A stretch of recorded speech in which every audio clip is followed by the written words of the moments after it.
शुक्लांबरधरं विष्णुं शशिवर्णं चतुर्भुजं प्रसन्नवदनं ध्यायेत् सर्वविघ्नोपशान्तये। व्यासं वसिष्ठनप्तारं शक्तै पौत्रमकल्मषं पराशरात्मजं वन्दे शुकतातं तपोनिधिं।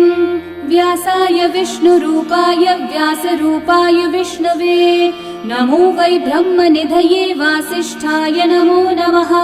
अविकाराय शुद्धाय नित्याय परमात्मने सदैकरूपरूपाय विष्णवे सर्वजिष्णवे।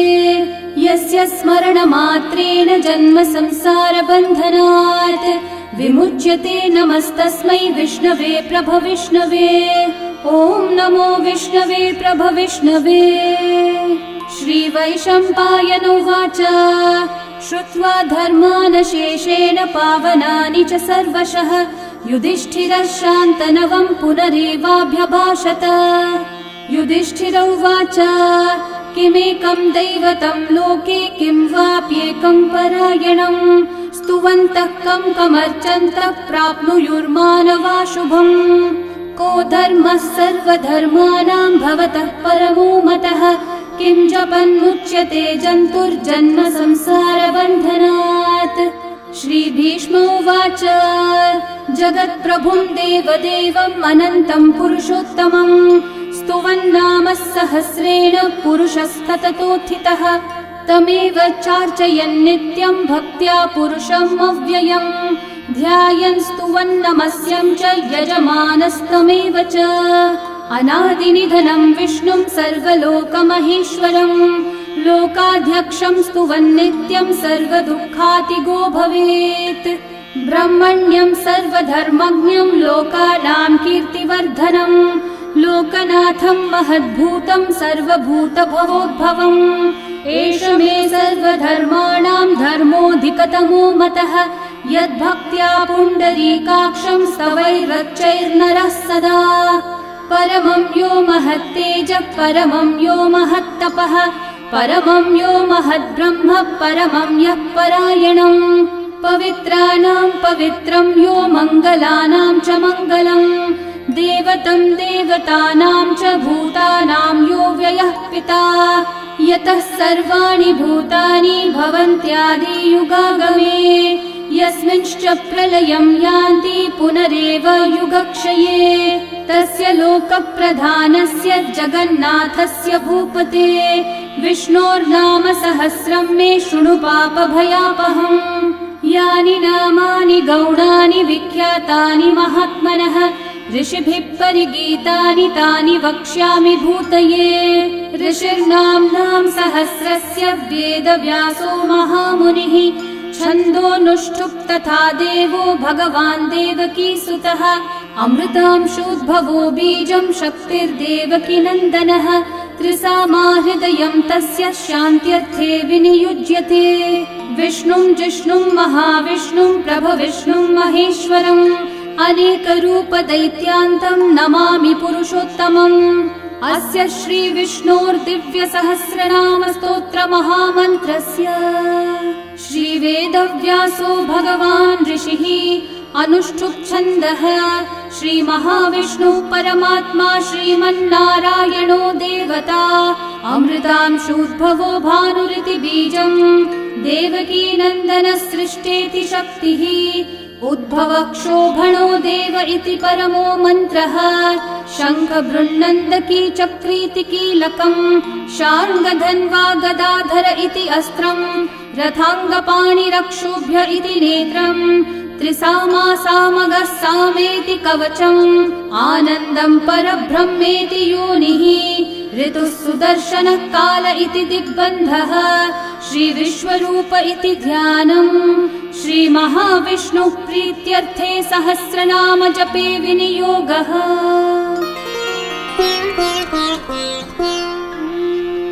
ध्यानम् क्षीरोधन्वत्प्रदेशे शुचिमणिविलसत्सैकते मौक्तिकानां माला क्लृप्तासनस्थस्फटिकमणिनिभैर्मौक्तिकैर्मण्डिताङ्गः शुभ्रैरभ्रैरतभ्रैरुपरि विरचितैर्मुक्तपीयूषवर्षैः आनन्देन पुनीयादरिनलिनगदा शङ्खपाणिर्मुकुन्दः बुःपादौ यस्य नाभिर्वियदसुरनिलश्चन्द्रसूर्यौ च नेत्रे कर्णावाशाः शिरौ द्योर्मुखमपि दहनो यस्य वास्तेयमब्धिः अन्तस्थं यस्य विश्वं सुरनरखगो भोगि गन्धर्वदैत्यैः चित्रं रम्यते त्रिभुवन विपुषं विष्णुमीशं नमामि।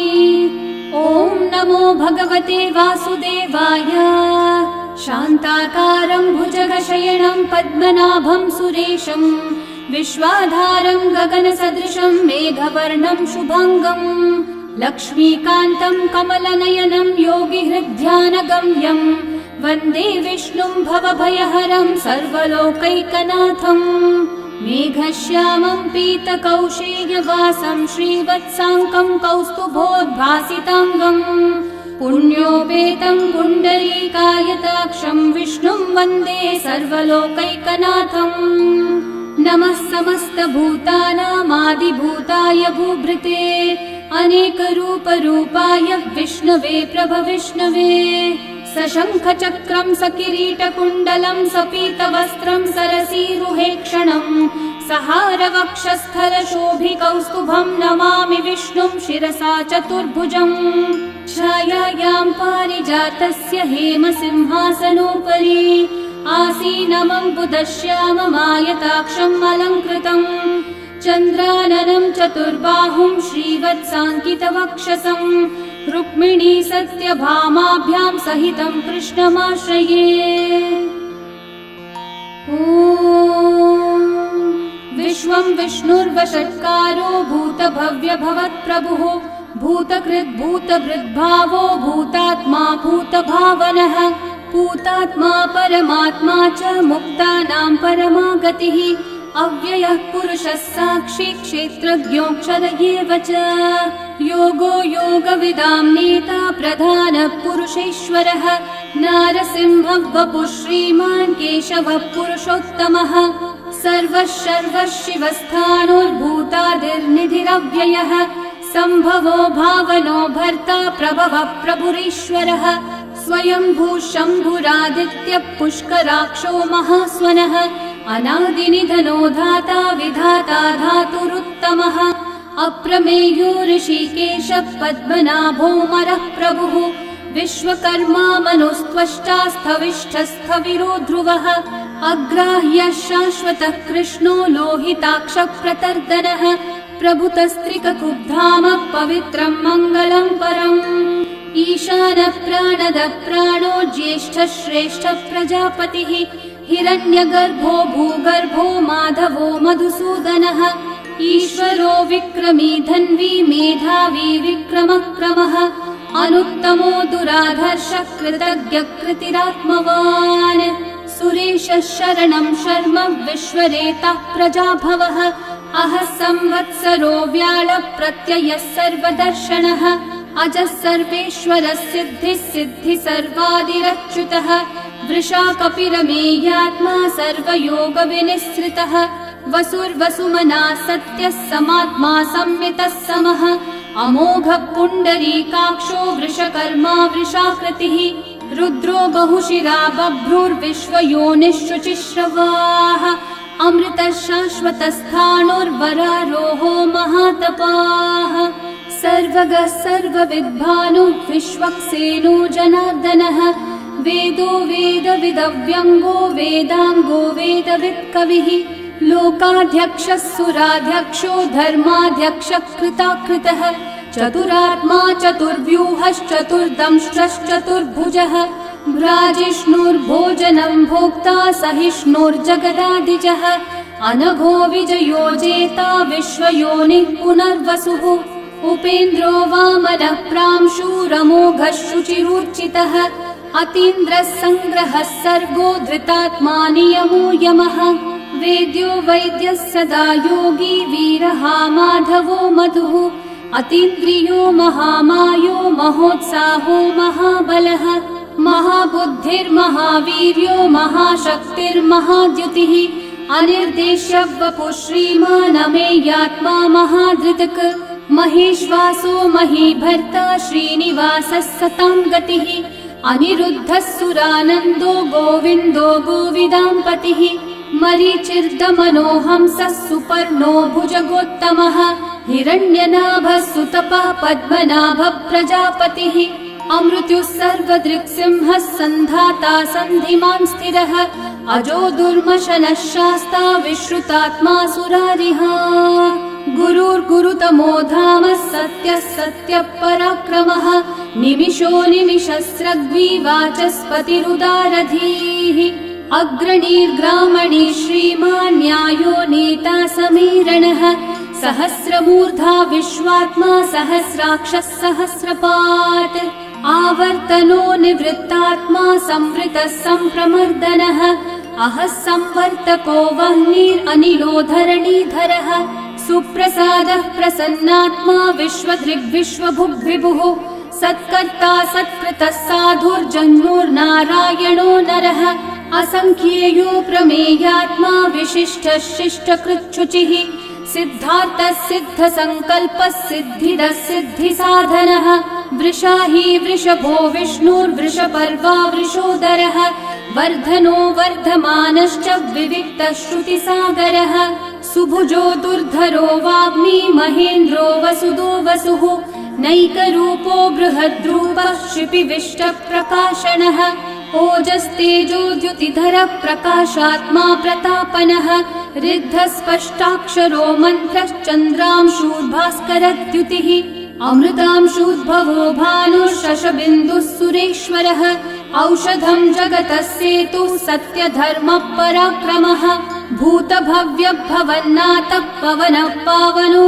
नलः कामः कामकृत्कान्तः कामः कामप्रदः प्रभुः युगादिकृद्युगावर्तो नैकमायो महाशनः अदृश्यो व्यक्तरूपश्च सहस्रजिदनन्तजित् इष्टो विशिष्टशिष्टेष्ठः शिखण्डी नहुषो वृषः क्रोधः क्रोधकृत्कर्ता विश्वबाहुर्महीधरः अच्युतः प्रथितः प्राणः प्राणदो वासवानुजः अपान्निधिरधिष्ठानम् अप्रमत्तः प्रतिष्ठितः स्कन्दः स्कन्दद्धरो धुर्यो वरदो वायुवाहनः वासुदेवो बृहद्भानुरादिदेवः पुरन्दरः अशोकस्थारणस्थारः शूरः शौरिर्जनेश्वरः अनुकूलः शतावर्तः पद्मी पद्मनिभीक्षणः पद्मनाभोरविन्दाक्षः पद्मगर्भः शरीरभृत् महर्धिरिग्धो वृद्धात्मा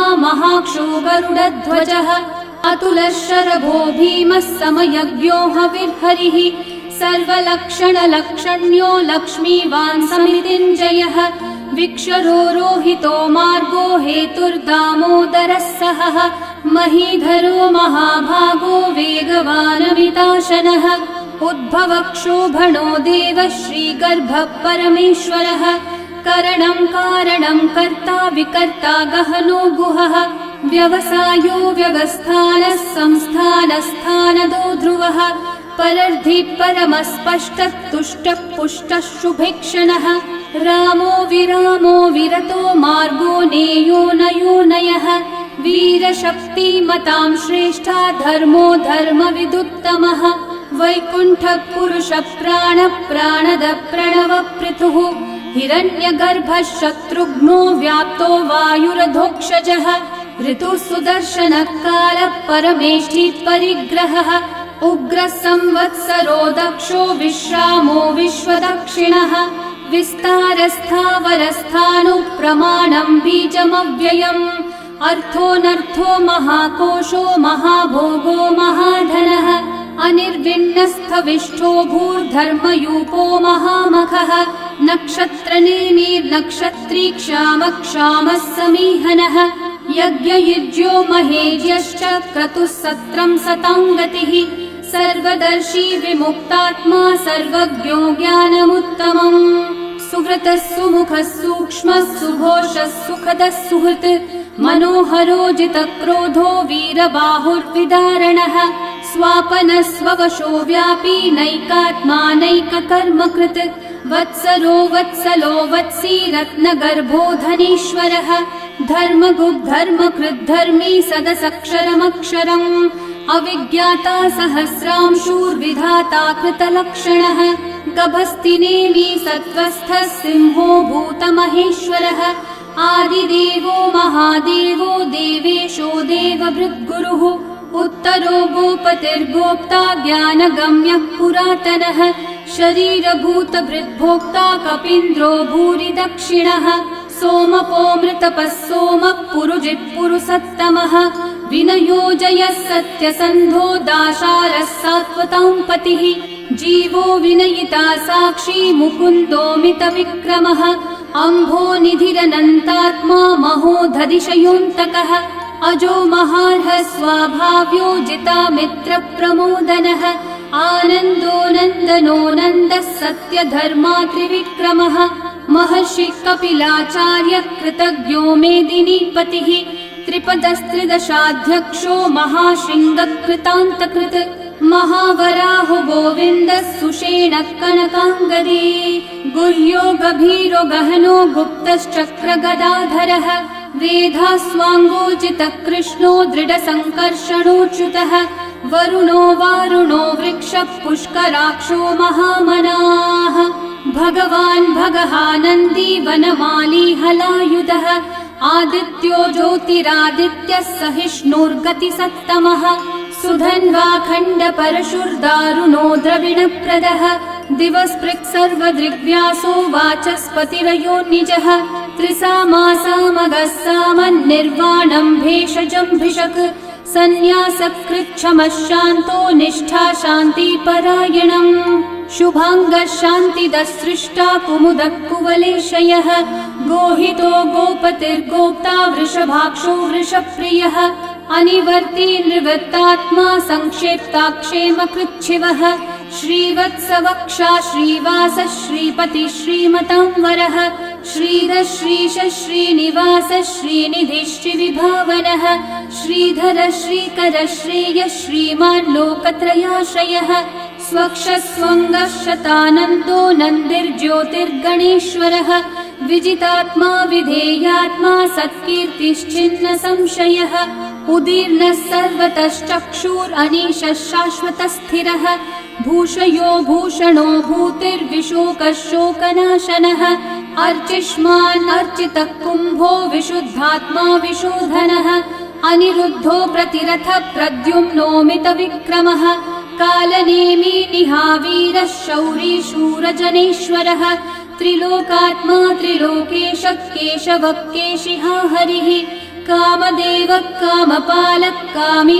कान्तः कृतागमः अनिर्देश्य वपुर्विष्णु वीरोऽनन्तो धनञ्जयः ब्रह्मण्यो ब्रह्मकृद् ब्रह्मा ब्रह्म ब्रह्म विवर्धनः ब्रह्मविद् ब्राह्मणो ब्रह्मी ब्रह्मज्ञो ब्राह्मणप्रियः महाकर्मो महाकर्मा महातेजा महोरगः महाक्रतुर्महायज्वा महायज्ञो महाहविः स्तव्यस्तव प्रियस्तोत्रं स्तुतिस्तोतारणप्रियः पूर्णपूरयिता पुण्यकीर्तिरणामयः मनोजवस्तीर्थकरो वसुरेता वसुप्रदः वसुप्रदो वासुदेवो वसुर्वसुमनाहविः सद्गति सत्कृति सत्ता सद्भूति सत्परायणः शूरसेनो यदुश्रेष्ठः सन्निवासः सुयामुनः भूता वासो वासुदेवः सर्वासु निलयो नलः दर्पः दर्पदो दृप्तो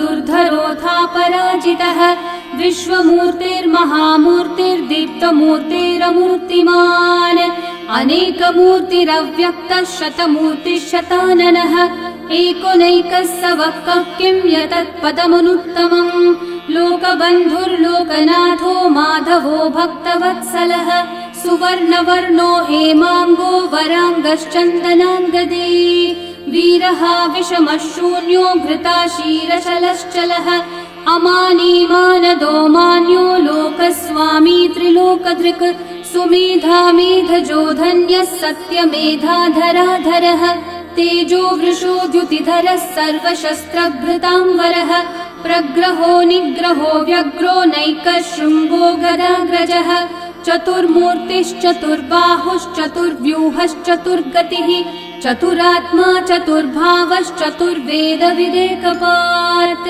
समावर्तो निर्वृत्तात्मा दुर्जयो दुरतिक्रमः दुर्लभो दुर्गमो दुर्गो दुरावासो दुरारिहा शुभाङ्गो लोकसारङ्गः सुतन्तुस्तन्तुवर्धनः इन्द्रकर्मा महाकर्मा कृतकर्मा कृतागमः उद्भवः सुन्दर सुन्दो रत्ननाभः सुलोचनः अर्को वाजः सनः शृङ्गी जयन्तः सर्वविजयी सुवर्णबिन्दु रक्षोभ्यः सर्ववागीश्वरेश्वरः महाहृदो महाकर्तो महाभूतो महानिधिः कुमुदः कुन्दरः कुन्दः पर्जन्यः पावनो निलः अमृताशोऽमृतवपुः सर्वज्ञः सर्वतोमुखः सुलभः सुव्रतः सिद्धः शत्रुजिच्छत्रुतापनः न्यग्रोधोदंवरोऽश्वत्थः चाणूरान्ध्रनिषूदनः सहस्रार्ची सप्तजिह्वा सप्तैधा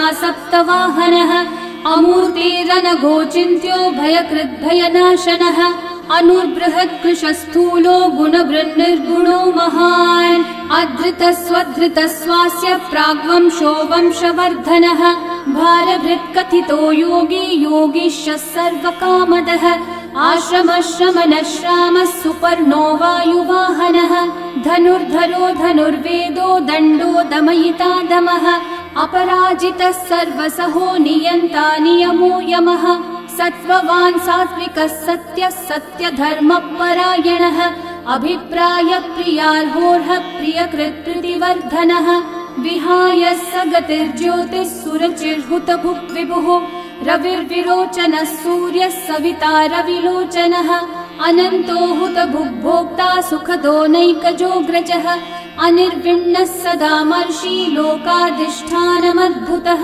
सनातनतमः कपिलः कपिरव्ययः स्वस्ति कृत् स्वस्ति स्वस्ति भुक् स्वस्ति दक्षिणः अरौद्रः कुण्डली चक्री विक्रम यूर्जित शासनः शब्दातिगः शब्दसः शिशिरः शर्वरीकरः अक्रूरः पेशलो दक्षो दक्षिणः क्षमिनाम्बरः विद्वत्तमो वीतभयः पुण्यश्रवणकीर्तनः उत्तारणो दुष्कृतिः पुण्यो दुःस्वप्ननाशनः वीरः रक्षणः सन्तो जीवनः पर्यवस्थितः अनन्तरूपोऽनन्तश्रीर्जितमन्युर्भयापहः चतुर्रश्रो गभीरात्मा विदिशो व्यादिशो दिशः अनादिर्भूर्भुवो लक्ष्मी सुवीरो रुचिराङ्गदः जननो जनजन्मादि भीमो भीमपराक्रमः आधारनिलयो धाता पुष्पहास प्रजागरः ऊर्ध्वगः सत्पथाचारः प्राणदः प्रणवपणः प्रमाणं प्राणनिलयं प्राणभृत् प्राणजीवनः तत्त्वं तत्त्वविदेकात्मा जन्म मृत्युजरातिगः भूर्भुवः स्वस्तरुस्तारः सविता प्रपितामहः यज्ञो यज्ञपतिर्यज्वा यज्ञाङ्गो यज्ञवाहनः यज्ञभृद्यज्ञकृद्यज्ञी यज्ञभुग्यज्ञसाधनः यज्ञातकृद्यज्ञगुह्यामन्नमन्नादयेव च आत्मयोनिः स्वयं जातो वैखानः सामगायनः देवकीनन्दनः सृष्टा शितीशः पापनाशनः शङ्खवृन्नन्दकी चक्री शार्ङ्गधन्वा गदाधरः रथाङ्गपाणिरक्षोभ्यः सर्वप्रहरणायुध ॐ नम इति वनमाली गदी शार्ङ्गी शङ्खी चक्री च नन्दकी श्रीमान्नारायणो विष्णुर्वासुदेवोऽभिरक्षतु वनमाली गदी शार्ङ्गी शङ्खी चक्री च नन्दकी श्रीमान्नारायणो विष्णुर्वासुदेवोऽभिरक्षतु वनमाली गदी शार्ङ्गी शङ्खी चक्री च नन्दकी श्रीमान्नारायणो विष्णुर्वासुदेवोऽभिरक्षतु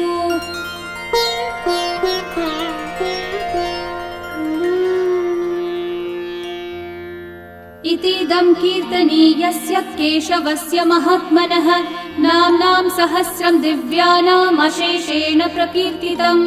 य इदं शृणुयान् नित्यं यश्चापि परिकीर्तयेत् नाशुभं प्राप्नुयात् किञ्चित् सोमुत्रेह च मानवः। वेदान्तगो ब्राह्मणः स्यात् क्षत्रियो विजयी भवेत् वैश्यो धनसमृद्धः स्यात् शूद्रः सुखमवाप्नुयात् धर्मार्थी प्राप्नुयात् धर्मम् अर्थार्थी चार्थमाप्नुयात् कामानवाप्नुयात् कामी प्रजार्थी चाप्नुयात् प्रजाम्। भक्तिमान् यः सदोत्थाय शुचिस्तद्गतमानसः सहस्रं वासुदेवस्य नाम्नामेतत् प्रकीर्तये। यशः प्राप्नोति विपुलं याति प्राधान्यमेव च अचलां श्रियमाप्नोति श्रेय प्राप्नोत्यनुत्तमम्। न भयं क्वचिदाप्नोति वीर्यं तेजश्च विन्दति भवत्यरोगो द्युतिमान् बलरूपगुणान्वितः। रोगार्तो मुच्यते रोगात् बद्धो मुच्येत बन्धनात् भयान् मुच्येत भीतस्थो मुच्येतापन्न आपदः। दुर्गान्यतितरत्याशु पुरुषः पुरुषोत्तमम् स्तुवन्नाम सहस्रेण नित्यं भक्ति समन्वितः। वासुदेवाश्रयो मर्त्यो वासुदेवपरायणः सर्वपाप विशुद्धात्मा याति ब्रह्म सनातनम्। न वासुदेव भक्तानामशुभं विद्यते क्वचित् जन्म मृत्यु जरा व्याधि भयं नैवोपजायते। इमं स्तवमधीयानः श्रद्धा भक्ति समन्वितः युज्येतात्मसुखः शान्ति श्रीधृति स्मृति कीर्तिभिः। न क्रोधो न च मात्सर्यं न लोभो नाशुभा मतिः भवन्ति कृतपुण्यानां भक्तानां पुरुषोत्तमे। द्यौस चन्द्रार्कनक्षत्राखं दिशो भूर्महोदधिः वासुदेवस्य वीर्येण विदतानि महात्मनः। ससुरासुरगन्धर्वं स यक्षोरगराक्षसम् जगद्वशे वर्ततेदं कृष्णस्य सचराचरम्। इन्द्रियाणि मनोबुद्धिः सत्त्वं तेजो बलं द्युतिः वासुदेवात्मकन्याहुः क्षेत्रं क्षेत्रज्ञ एव च। सर्वागमानामाचार प्रथमं परिकल्पते आचार प्रभवो धर्मो धर्मस्य प्रभुरच्युतः। ऋषयः पितरो देवा महाभूतानि धातवः जङ्गमाजङ्गमं चेदं जगन्नारायणोद्भवम्। योगो ज्ञानं तथा साङ्ख्यं विद्या शिल्पादिकर्म च वेदाः शास्त्राणि विज्ञानमेतत् सर्वं जनार्दनात्। एको विष्णुर्महद्भूतं पृथग्भूतान्यनेकशः त्रीन् लोकान् व्याप्य भूतात्मा भुङ्क्ते विश्वभुगव्ययः। इमं स्तवं भगवतो विष्णोर्व्यासेन कीर्तितम् पठेद्य इच्छेत् पुरुषः श्रेयः प्राप्तुं सुखानि च। विश्वेश्वरमजं देवं जगतः प्रभुमव्ययम् भजन्ति ये पुष्कराक्षं न ते यान्ति पराभवम् न ते यान्ति पराभवम्। ॐ नमः इति। अर्जुनोवाच पद्मपत्रविशालाक्षः पद्मनाभः सुरोत्तम भक्तानामनुरक्तानां त्राता भव जनार्दन। श्रीभगवानुवाच यो मां नाम सहस्रेण स्तोतुमिच्छति पाण्डव सोऽहमेकेन श्लोकेन स्तुत एव न संशयः स्तुत एव न संशय। ॐ नमः इति। व्यास उवाच वासनाद्वासुदेवस्य वासितं भुवनत्रयं सर्वभूतनिवासोऽसि वासुदेव नमोऽस्तु ते। श्रीवासुदेव नमोऽस्तु त। ॐ नमः इति। पार्वत्योवाच केनोपायेन लघुना विष्णोर्नाम सहस्रकम् पठ्यते पण्डितेर्नित्यं श्रोतुमिच्छाम्यहं प्रभो। ईश्वरोवाच श्रीराम राम रामेति रमे रामे मनोरमे सहस्रनाम तत्तुल्यं राम नाम वरानने। श्रीराम राम रामेति रमे रामे मनोरमे सहस्रनाम तत्तुल्यं राम नाम वरानने।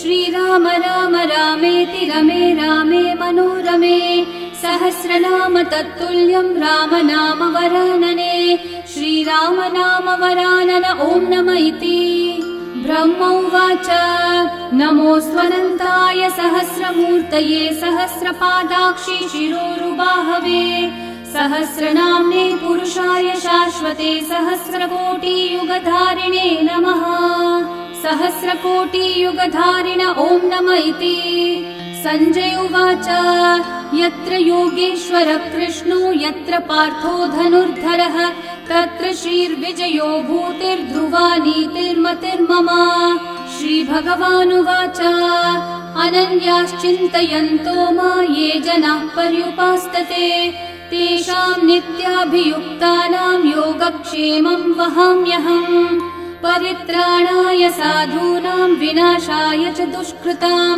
धर्म संस्थापनार्थाय सम्भवामि युगे युगे आर्ता विषण्णा शिथिलाश्च भीता घोरेषु च व्याधिषु वर्तमानाः संकीर्त्य नारायण शब्दमात्रं विमुक्तदुःखा सुखिनो भवन्तु कायेन वाचा मनसैन्द्रियैर्वा बुद्ध्यात्मना वा प्रकृते स्वभावात् करोमि यद्यत् सकलं परस्मै नारायणायेति समर्पयामि।